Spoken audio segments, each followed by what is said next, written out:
This game's just finished and honestly I cannot even stop smiling at what I've just seen. This is an absolutely incredible matchup. The most astonishing Carlsen queen sacrifice of the year. And it starts in an incredible manner already. After e4, Magnus goes knight c6. More opening garbage. The Nimzovich defense. What is this? Now this is the European Team Championship. It's Norway versus Denmark. There's been so much Scandinavian matchups going on. Magnus's opponent here is Jonas Buhl Bjerre, a 2600 player, no slouch at all. And after he goes knight f3, the Nimzovich declined apparently because he didn't go d4 immediately. Magnus goes d6. We get d4, knight f6, and now the pawn just defended. And this is actually instructive for anyone a bit newer to chess. If your opponent gives you the center, then often it's good just to keep that phalanx of pawns, maintained. Look at all the squares they then control here. But the moment you advance, we get g6, d5. Well, now you create a chink in the armor. Someone can get in the side there and stab you. So the knight drops back, and look at this position, right? I'm not saying this is a bad move, but now Magnus has got something to play with. And Magnus is basically giving move odds here. 2 extra moves to white because they've played 1, 2, 3, 4, 5 moves. Magnus has also played 5 moves, but this one's back on the starting square. So actually he's gone 1, 2, excuse me, 3 moves here. He wants it to be fun. He's given some move odds. So bishop e2, bishop g7, both players castle, h3, always a handy move in these kind of structures. No more knight g5, g4, e5, or bishop g4, etc. c6, you've got to nibble away at that center if you're going to give it to your opponent. And now Jonas has been watching Magnus's games. He goes a4, ploughing down the board with that rook's pawn. Magnus, not to be outdone, goes pawn a5. We've got a queenside plough there, reverse ploughing from Magnus. Now rook e1 activating, knight a6, and this move looks weird. Bishop f1. Why would you underdevelop that piece? Well, now you open up and activate this rook. And who knows when that bishop is going to spring out back into the game. It's like Kato, right? Old reference there. If you've never seen the Pink Panther movies, watch them one day this Christmas. Peter Sellers, the old ones. They're very, very good. Excuse me. So Magnus hops in with knight b4, using this move now, the weakening of this square. We get bishop g5, bishop d7, queen d2, rook c8.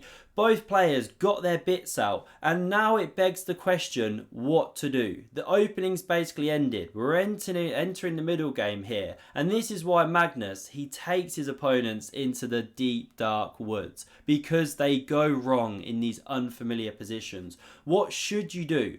Well, taking here is best. Because now, after bishop recaptures, although you've activated that piece for Magnus, opened the c file, well, you get knight d4. White's still got an advantage here, looking at this weakened square with the knights. Okay, game goes on. But what we see in the game is g3.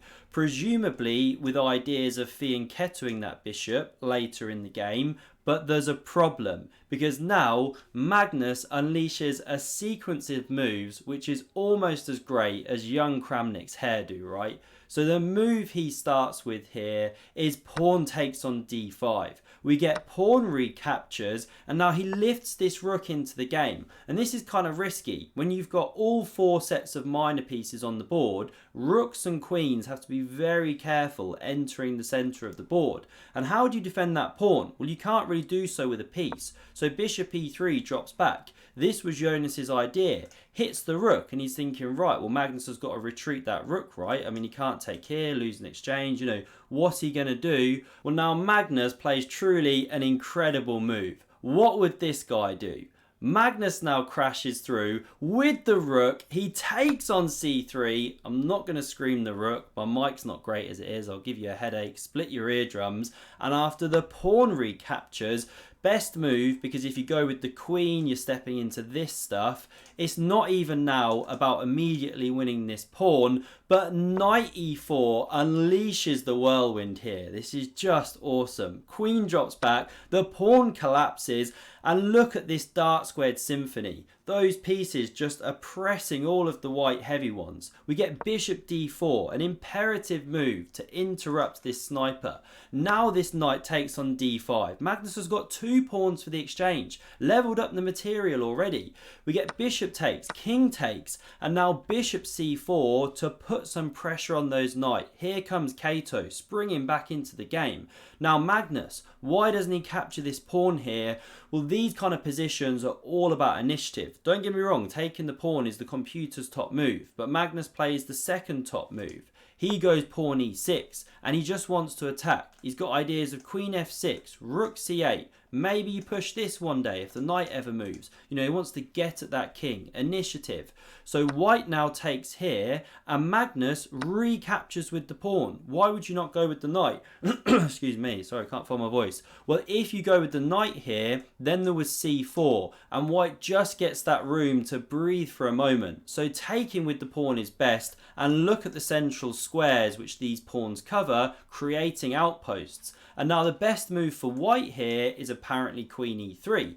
But knight d4 played, very natural move. Magnus now goes queen f6, hits that knight. We get queen e3 covering and counter-attacking Magnus's knight. So rook c8, rook a3, pressuring some more. Magnus centralizes that steed, pressuring around the king, and so we get rook d1 played, overprotecting this knight and also x-raying these weakened pawns. Magnus now goes rook c4, still ignoring this pawn, still looking to activate his pieces, pressuring here, and now knight e2 played, great move, opening the rook, and Magnus just goes wrong here. He is fallible, so what should he do? Well, the top engine move is bishop c6 to hold this important pawn.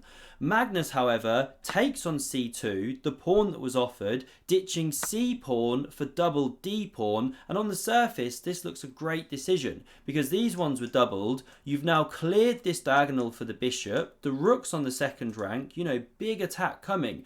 But chess is very concrete at times, and there's a problem with this sequence, starting with the fact that your knight is unprotected.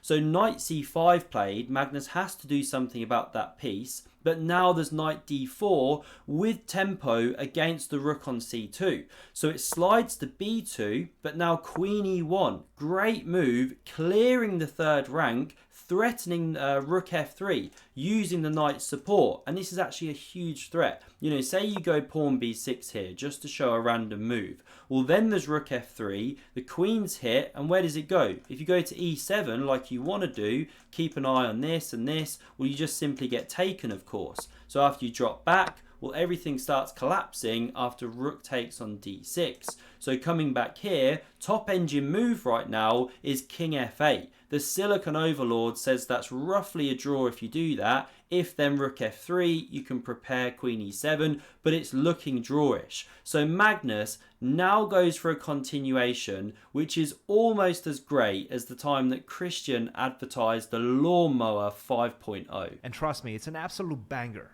It's a game changer. Here Magnus plays the move of bishop to c6, allowing rook f3, and then playing bishop takes on d5. Magnus Carlsen is officially the most exciting player on the planet right now. So the queen drops, the king recaptures. How is he not just dead in the water here? Well, he's got pawns, he's got pieces to play with. Now what does white want here? Well, queen c3, check, win the rook. But there's a knight in the way. So this is why we now get the brilliant move, not of knight b5. Sorry if you can hear screaming kids. We've just finished dinner. Not knight b5 here because then the rook chops off. But knight f5 played. A fantastic move. And you have to accept this sacrifice. Say you try and save this rook, cover this pawn. Well, then there's check. King captures, g4, king moves, and that is mate. What an awesome checkmate using the pawns. So we get king takes on f5,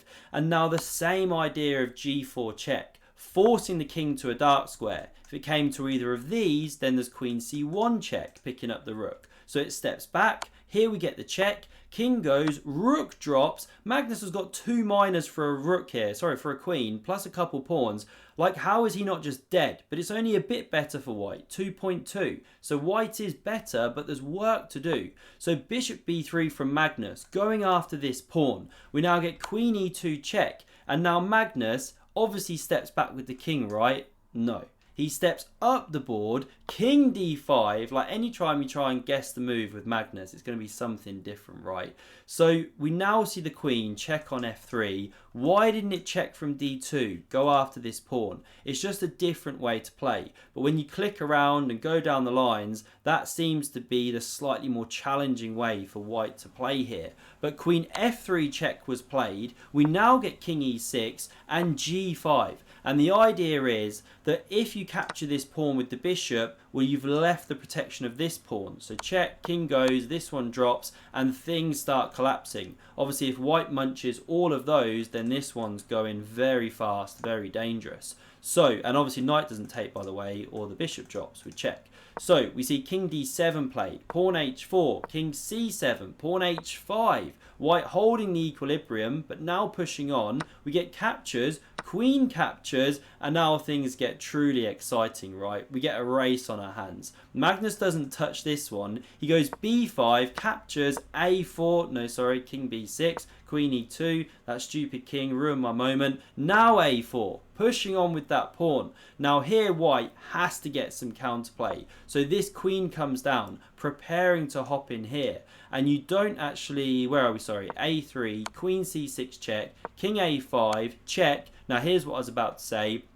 You don't actually take this pawn, or this one drops, and white's doing great. You cannot let that a pawn drop. So when we get to this position here, Magnus goes king b4, hiding out there, supporting the pawn, using the enemy pawn as a shield. And knights are notorious for being fantastic defenders of the king against the queen trying to check. So b6, white has to push. Look at Magnus's pawn, one step away from making a baby girl. We get b7, knight takes, queen takes check, king c3, but now queen a7 cuts off the pawn, king b2, but this queen starts checking. Hang on, can the pawn be stopped? Check. Well, Magnus doesn't interpose the bishop. If you do that, then you can check from over here, king sidesteps, queen comes here, about to win the pawn, but then the king sidesteps. You get this kind of repetition. So coming back to the game, no bishop blocks, instead king b2, and now check, king goes, check, check, check, and this is the final position. The players agreed a draw.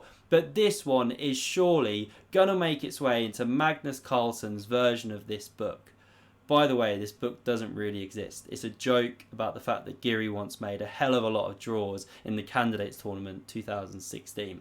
I really hope you enjoyed this video. Hit like if you did, subscribe to never miss a future one, and for another epic game of chess, check out the video on screen, and I hope to see you again soon. Thanks a lot.